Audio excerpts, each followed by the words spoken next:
तो और भाई लोग कैसे हो। तो आज हम करने वाले हैं 30 इडियम्स है ना। उसका लेक्चर 2 रहेगा ये। कल हमने किया था 30 इडियम्स, तो आज भी वैसे ही करेंगे फ्रॉम द ब्लैक बुक।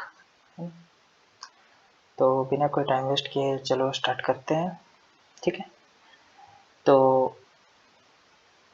ये है अपना स्टोरी और समझते चलेंगे। और ये जो स्टार के बीच में मैंने रखा है यही है अपने इडियम्स कैसे सेंटेंसेस में यूज़ हुए हैं, देखो, ठीक है।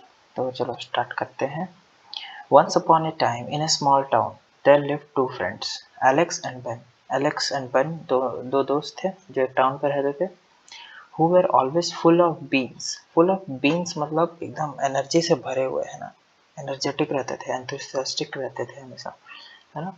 हमेशा एनर्जी से फुल ऑफ एनर्जी, ठीक है। Full of energy, enthusiastic, enthusiastic, full of energy रहते थे, ठीक है। One day they decided to start a business together, but things quickly got out of hand. Got out of hand मतलब देखो हाथ से निकलता जा रहा है, बोलते हैं ना हिंदी में, वैसे ही। तो आउट ऑफ कंट्रोल बोल सकते हो, है ना। आउट ऑफ कंट्रोल, ठीक है।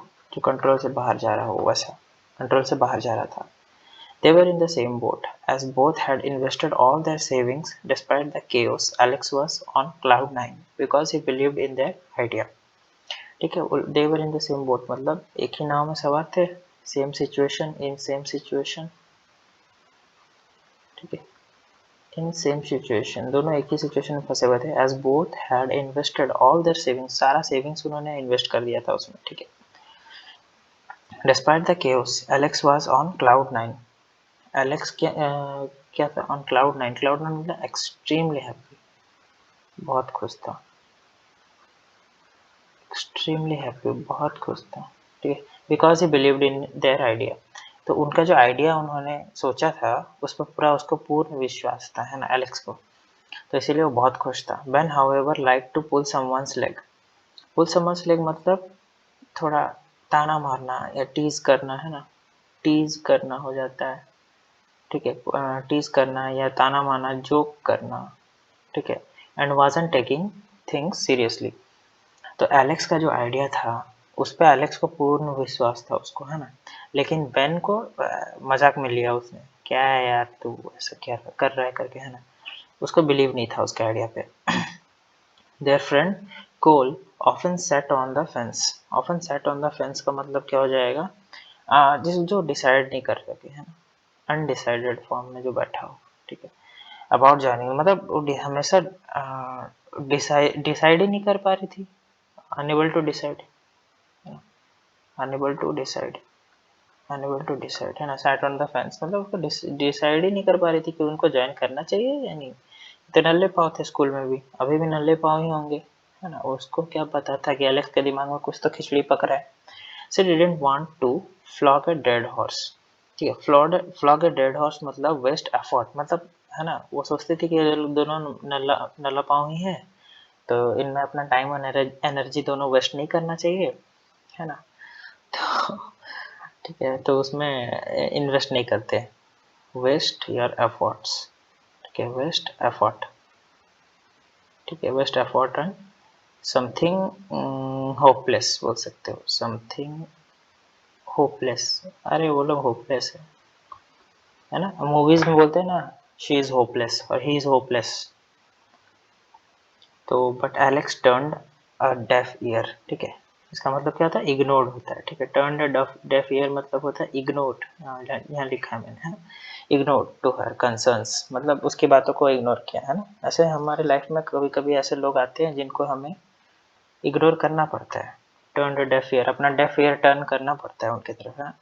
She decided to help them out, thinking it might be a blessing in disguise, ठीक है। ब्लेसिंग इन डिसगाइज मीन्स जो कि मतलब क्या बोलते हैं, ऐसा हो जो छुपा हुआ एक हेल्प कर दें किसी को, है ना।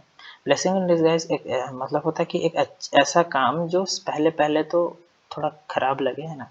पहले पहले वो सोचते हैं कि इन लोग नल्ले पाँव हैं, लेकिन चलो हेल्प कर देते हैं इनका। हम भी ऐसा कभी कभी सोचते हैं ना कि अबे इसको तो हेल्प नहीं करना चाहिए, फिर देखते कि नहीं यार चलो हेल्प कर देते हैं, है ना। तो a good thing,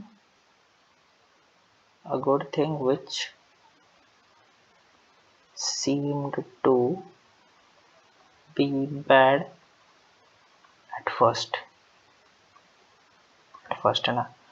So during a local fair, they met a dark horse, an entrepreneur with an innovative idea, innovative product, है ना. तो क्या एक डार्क हॉर्स को उन्होंने मीट किया, है ना. वो कौन था? एक एंटरप्रेन्योर था. ठीक है. डार्क हॉर्स मतलब क्या? एक कॉम्पिटिटर, एक अनएक्सपेक्टेड कॉम्पिटिटर. ठीक है. एक अनएक्सपेक्टेड कॉम्पिटिटर. ठीक है. एक अनएक्सपेक्टेड कॉम्पिटिटर. ठीक है. An entrepreneur with an innovative product. देखो एंटरप्रेन्योर मतलब क्या हो जाता है ना. सबसे पहले तो इसको एंटरप्रेन्योर ही बोलते हैं ना. ऐसे इसको स्पेल करने में बहुत जन की वाट लग जाती है. एंटरप्रेन्योर. ठीक है. तो ये इसका मतलब क्या होता है? एक बिजनेसमैन. ठीक है. एक बिजनेसमैन जो एक इनोवेटिव प्रोडक्ट लेके आता है, एक अच्छा, एक हेल्पफुल, जो लोक कल्याण के लिए मतलब हितकारी हो, है ना. तो एक ऐसा प्रोडक्ट लेकर आता है एक बिजनेसमैन. ठीक है. बिजनेसमैन जो सेल्फ डिपेंडेंट हो, वैसा एक पिक्चर बन रहा है ना. एक एंटरप्रेन्योर कौन हो सकता है? ठीक है. With innovative product. इनोवेटिव मतलब एक अनोखा प्रोडक्ट बोल सकते हो. एक ऐसा प्रोडक्ट जो किसी ने आज तक बनाया ना हो, या सबसे हटके हो थोड़ा, है ना. Innovative product. तो winning seemed like a piece of cake but they lost. ठीक है. Winning seemed like a piece of cake. piece of cake मतलब वेरी इजी, बहुत ही आसान लग रहा था उसको, एलेक्स को, क्या जीतना. लेकिन हार गए बेचारे. And Alex couldn't help out but cry over spilt milk, है ना. cry over spilt milk मतलब complain about समथिंग इरिवर्सिबल, जो चेंज नहीं हो सकता. अभी देखो दूध जैसे गिर जाता है तो हम क्या उसको फिर से उठा के बर्तन में डाल सकते हैं? नहीं डालेंगे. तो वैसे ही. तो उस चीज़ के लिए रोना जो चीज़ फिर से सही नहीं हो सकता. ठीक है. Cry over spilt milk, complain about something irreversible. Complain about something irreversible. वो चेंज ही नहीं हो सकता, है ना. Ben, however, was determined. He was like a chip of the old block. ठीक है. Chip off the old block मतलब एक फैमिली मेंबर, जैसे एक जिसके ऊपर जिम्मेदारी हो. ठीक है. एक ऐसा फैमिली मेंबर जो जो कभी गिव अप ना करे. हैं. बोल सकते हो एक ऐसा फैमिली मेंबर जिसके ऊपर जिम्मेदारी हो. Responsible person. हाँ. Responsible person of the family. ठीक है. Similar to a family member हो सकता है. who never gave up. with renewed energy they both got in high spirits. High spirits मतलब एकदम उत्तेजित हो गए, है ना. एनर्जी से भर गए एकदम. In high spirits. इसका बोल सकते हो कि वेरी एनर्जेटिक. वेरी एनर्जेटिक, बहुत एनर्जेटिक हो गए. And worked hard to make their business spick and span. Spick and span मतलब वेरी क्लीन और ऑर्गेनाइज्ड. ठीक है. वेरी क्लीन और ऑर्गेनाइज्ड. अपने बिजनेस को पूरा एकदम अच्छे से एकदम स्पष्ट करने, मतलब very clean, clear and organised. ठीक है. तो ऑर्गेनाइज करके कोई भी चीज़ रखोगे तो अच्छे से चीज़ें समझ आएंगी, है ना. मैथ्स में हम ऐसे कैलकुलेशन करते हैं तो खिचड़ी बना देते हैं, लेकिन हम ऑर्गेनाइज वे में लिखेंगे, उसको अच्छे से लिखेंगे, समझेंगे तो हमें समझ आएंगे. नहीं तो खिचड़ी लगेंगी. वो खिचड़ी नहीं बनाना है, स्पिक एंड स्पैन रखना है ना. When they finally saw success, they realized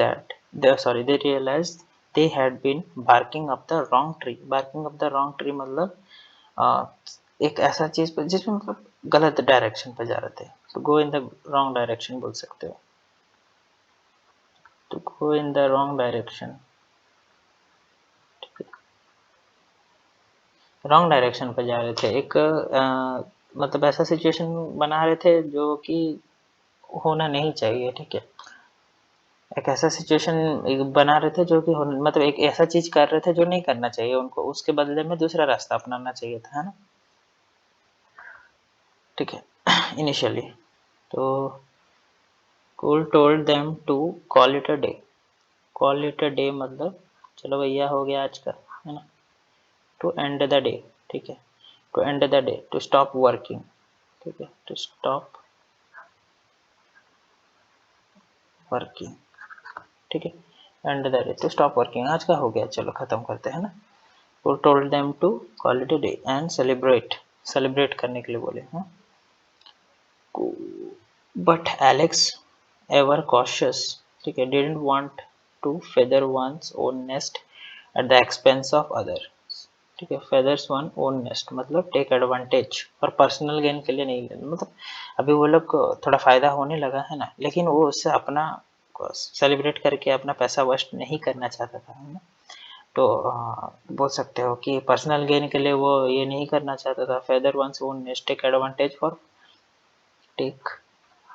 advantage for personal gain, for personal gain, ठीक है। अभी जो बिजनेस आया वो गले में से पैसे नहीं निकाल निकाल के अपने लिए कुर्ता पैजामा खरीदना नहीं चाहता था, है ना। प्रॉफिट हुआ है लेकिन इतना भी प्रॉफिट नहीं हो गया कि अभी वो, है ना, मर्सिडीज खरीद ले जाके, ऑडी खरीद ले, प्रॉफिट हुआ है, काम बन रहा है, लेकिन वो ऐसा नहीं कर सकता था, फेदर नहीं कर सकता अपना नेस्ट को, है ना, at the expense of others. Their success story was soon written in black and white in the local newspaper. Black and white मतलब यहाँ लिखता हूँ, ब्लैक एंड व्हाइट मतलब इन राइटिंग, इन राइटिंग लिखित रूप पे, न्यूज़पेपर में लिखा गया, प्रिंट में आया उनका, ठीक है। चलो आगे बढ़ते हैं। तो क्लो ऑलवेज वाइज, है ना। तो जो क्लो थी वो always wise reminded them not to let their success add fuel to the fire by getting over confident, है क्या। Add fuel to the fire मतलब किसी भी सिचुएशन को और भी भद्दा बनाना, वर्स बनाना, ठीक है। To make a situation, a bad situation worse, ठीक है। किसी भी सिचुएशन को, जो खराब सिचुएशन चल रहा है, अभी अभी जस्ट फायदा हुआ है ना, अभी अभी जस्ट फायदा हुआ है, तो उसको और सेलिब्रेट करके पैसे सारे गले से उड़ा देते चलो, है ना। ऐसा नहीं करना चाहिए, ओवर कॉन्फिडेंट उनको नहीं होना चाहिए, है ना। ओवर कॉन्फिडेंस, है ना, किसी किसी का प्री निकल जाता है ना, तो ओवर कॉन्फिडेंस का हमारे पढ़ाई करना छोड़ देते हैं, तो ये नहीं करना है अपने को, है ना। Otherwise all the efforts would and in the smoke, धुआं धुआं हो जाएगा भैया सब, है ना, सब धुआं धुआं हो जाएगा, उड़ जाएगा सब, ठीक है। Come to nothing and end in nothing, end in no result बोल सकते हो, ठीक है। एंड इन नो रिजल्ट, कोई भी रिजल्ट नहीं मिलेगा, सब धुआं धुआं हो जाएगा, उड़ जाएगा सब। Reflecting on the journey, Alex and Ben realised they had learned to hit the nail on head। Hit the nail on the head मतलब क्या हो जाता है, hit the nail on the head मतलब हो जाता है कि जैसे अभी देखो, एक नेल है, ठीक है, कांटी है, एक नेल है, ठीक है, ये नेल है, तो इसको ना प्रॉपर जगह पे सीधा मारोगे तो वो सीधा घुसेगा, अगर आड़ा टेढ़ा मारा तो आड़ा टेढ़ा मारोगे तो आड़ा टेढ़ा घुसेगा, तो वो चीज़ नहीं करना है, ठीक है, वो चीज़ नहीं करना है।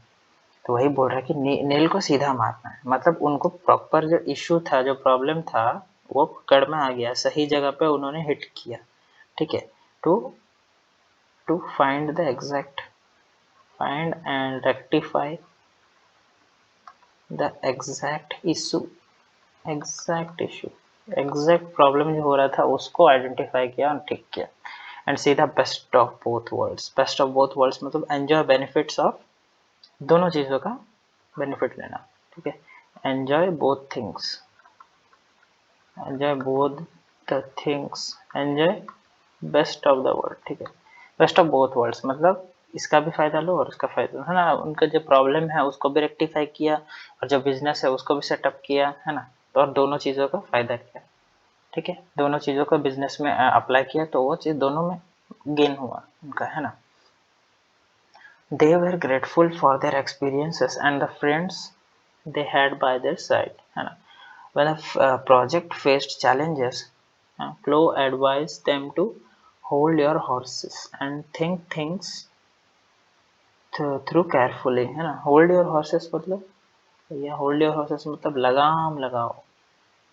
To be patient, to be patient, थोड़ा धैर्य रखो। To wait, hold your horses, थोड़ा रुक जाओ भाई, है ना, बोलते हैं ना, थोड़ा रुक जाओ, रुक के डिसीजन लो, सोच लो थोड़ा, है ना। And think things through carefully, है ना। They realise they had been barking up the wrong tree. Barking up the wrong tree मतलब इसमें वही है ना, कि गलत चीज़ में वो लोग ये कर रहे थे। थोड़ा रुक जाओ और सोचो, जो पहले गलती कर रहे थे ना, वो गलती अभी नहीं करना है, ठीक है। Barking up the wrong tree, ठीक है, गलत चीज़ को उन्होंने ये कर रहे थे। तो इसका भी वही क्या हो जाएगा, to do the wrong thing, to choose the wrong path बोल सकते हो, ठीक है। Instead of giving up they were determined not to throw in the towel. Throw in the towel मतलब क्या हो जाता है, थ्रो इन द टॉवल मतलब give up, to give up. तो वो लोग डिटरमाइंड हो गए, है ना, मन पूरा दृढ़ निश्चय बना लिया कि अब भैया गिव अप तो नहीं करना है ना, throw in the towel. And decided to roll up the roll with the punches. Roll with the punches, roll with the punches मतलब अडेप्ट टू डिफिकल्टीज, ठीक है। जो सिचुएशन खराब हो रहा है वो सिचुएशन में अडेप्ट कर जाते हैं, to adapt to the situation, है ना, to the difficulties, to the difficulties, to adapt to the difficulties.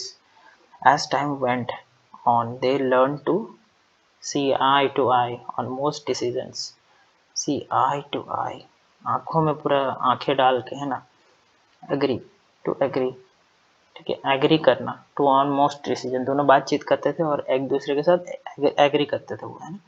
However, one day they faced a major setback that got them into the hot water. Into the hot water, trouble. To the hot water मतलब trouble, मुसीबत, bad situation, ठीक है। Alex was at his wits end. At his wits end मतलब very frustrated, very frustrated, frustrated, ठीक है, frustrated, हाँ, frustrated. But Chloe reminded him not to cry over the spilt milk. वही complained about the past, है ना, complained about the past. Instead, they should eat a humble pie and find a solution. Eat a humble pie मतलब admit करो, ठीक है, accept करो अपना mistake को, है ना, admit,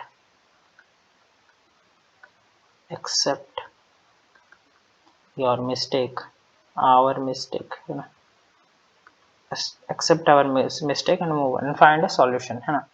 they worked tirelessly and their efforts paid off, ठीक है, efforts paid of.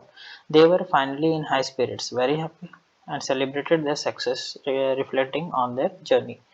They realized they had truly experienced the best of both worlds. Their story was published in black and white writing, ना multiple times थोड़ा ending अच्छा बनाने के लिए use कर दिया है, इंस्पायरिंग मैनी अदर्स, ठीक है। They were grateful for the support they received and continued to feather their nest. Their journey taught them that even difficult times, it was important to hold your horse and see eye to achieve themselves, ठीक है। तो इसमें 30 idioms हमने use कर दिया है, ठीक है। और हो सकता है कि एक आधे ज़्यादा ही कर दिया होगा, नहीं भी हुआ होगा तो मुझे यहाँ रिपीट दिख रहा है, बट सारे idioms यूज़ हो गए हैं, ठीक है। तो थैंक यू, ठीक है, मिलते हैं नेक्स्ट वीडियो में। लाइक करो, सब्सक्राइब करो, शेयर करो, कमेंट करो, थैंक यू।